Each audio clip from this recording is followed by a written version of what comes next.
안녕하십니까, 박사입니다. 이번 방송에서는 러시아 매체 부즈길리아드의 이스라엘 사태 분석 기사 한 편을 소개해 드리겠습니다. 무장단체 하마스가 어떻게 이스라엘 군대와 정보기관을 속이고 기습에 성공했는가라는 내용입니다. 이 기사에 따르면 이스라엘에 대한 팔레스타인 무장단체의 공격은 이스라엘 국방군과 정보기관이 최강이라는 신화를 깨뜨렸습니다. 하마스가 국경을 넘어 침투한 과정은 극적이었습니다. 트랙터를 몰고 완력으로 철제 펜스를 허물어뜨리고 돌진했습니다. 육지에서는 오토바이와 카트를 타고 밀고 들어갔으며 해상에서는 모터보트와 패러글라이딩으로 침투했습니다. 그런데 이스라엘은 가자 지구 국경을 전혀 지키지 않았습니다. 국경에서 몇 킬로미터 떨어진 곳에는 예비군이 평화롭게 자고 있는 요새화된 초소와 군사기지가 최대 12개 있었습니다. 안식일과 공휴일에 이런 요새화된 지점과 기지의 위치와 배치는 비밀이 아니었습니다. 외부 보안은 물론 경비 서비스도 없었습니다. 이스라엘 방어 지점은 기관총이 설치된 탑으로 보호됐습니다. 막사를 지키는 총탑은 원격으로 제어되는 시스템입니다. 하마스는 일반 상업용 쿼드롭도 드론에 달린 수류탄을 떨어뜨리는 식으로 기관 총탑을 무력화시킨 뒤 막사 안에서 자고 있던 이스라엘군을 사살했습니다. 가자지구 경계를 따라 하마스는 단 1시간 만에 요새화된 초소의 절반을 박살냈습니다. 국경에서 조금 깊숙한 지역에 있는 켈렘 샬롬 같은 대규모 군사기지 역시 제대로 보호되지 않았습니다. 2급 예비군이 지키던 이 기지도 허무하게 무력화됐습니다.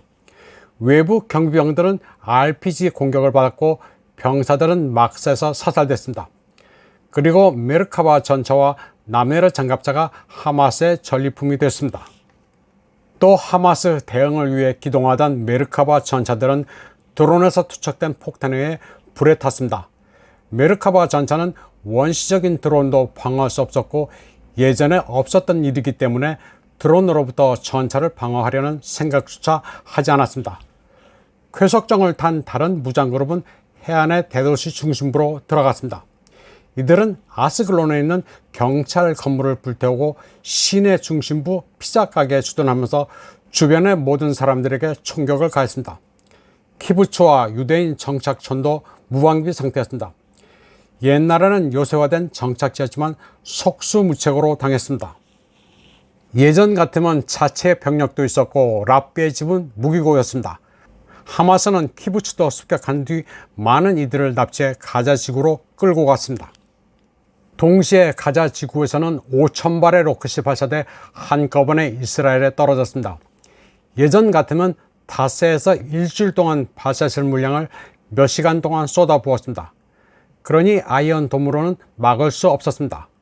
로켓은 하이파에도 떨어졌는데 남쪽에서 북쪽까지 이스라엘 영토 전체가 무방비였습니다. 가자 지구에 대한 이스라엘의 방어선 전체가 3시간 만에 파괴됐습니다. 하마스가 얼마나 철저하게 기습을 준비했는지 알 수 있습니다. 그들은 목표를 미리 알고 있었습니다.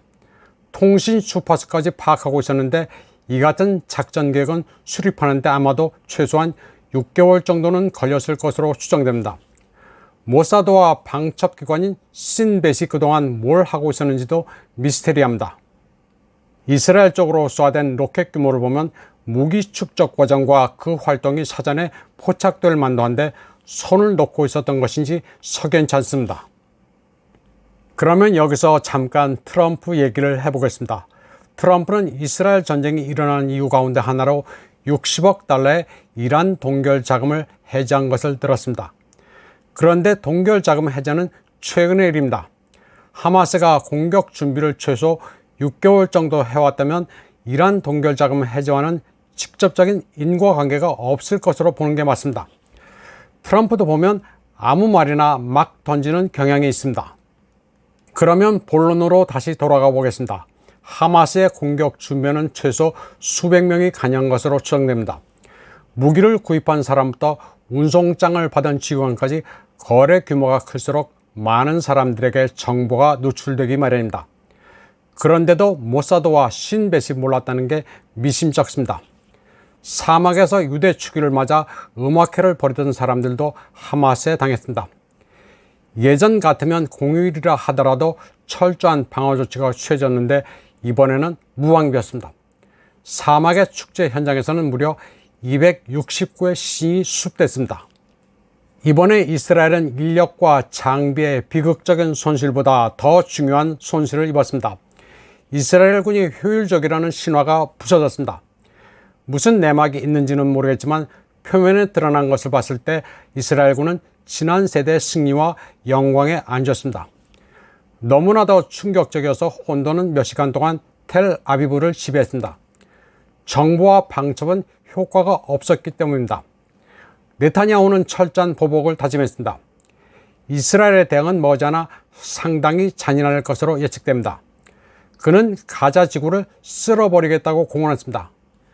정치적 관점으로 볼 때 가자 지구를 지상에서 침공할지 아니면 공중에서 폭격만 할지 선택이 있는데 지금으로서는 후자일 가능성이 높습니다. 전자는 대학살을 의미하는 데다 가자 지구로 끌려간 이스라엘 인질들이 모두 살해되기 때문입니다. 이번 사태와 관련해 아랍권의 스탠스가 관심사입니다. 이란이야 기본적으로 반미, 반이스라엘 스탠스라 볼 것도 없습니다. 영내에서 가장 주목되는 게 사우디아라비아입니다. 이번 사태를 두고 많은 이들은 사우디아라비아와 이스라엘의 관계 정상화를 사보타지하기 위해 누군가가 교육했다고 말들을 합니다. 그런데 사우디아라비아와 이스라엘의 관계 정상화는 미국이 주선하고 있습니다. 미국이 나름 사우디아라비아를 우호 세력으로 끌어들여 유가를 낮추려는 속셈도 있습니다. 그러나 사우디아라비아의 입장은 단순합니다. 미국이 원하는 대로 이스라엘과 관계 정상화를 할 테니 그 반대급부로 팔레스타인의 영토 확정과 국가 지위를 인정하라는 것입니다. 이는 절대로 이스라엘이 받을 조건도 아니고 미국으로서도 어떻게 해볼 도리가 없습니다. 그러니 애초부터 가능성이 없는 사우디와 이스라엘의 관계 정상화를 사보타지하기 위해 도발을 했다는 것은 어불성설입니다. 그러한 내러티브는 앵글로색슨이 던져주는 기사의 모범 답안일 뿐입니다. 한국 매체들은 이런 내러티브를 그대로 카피합니다. 그리고는 무슨 분석이 나온다느니 어쩐다느니 하는 기사를 읊어댑니다. 분석에 발이 달려 저절로 걸어 나오는 모양입니다. 이번 방송은 여기까지 하겠습니다. 시청해주신 여러분 감사합니다.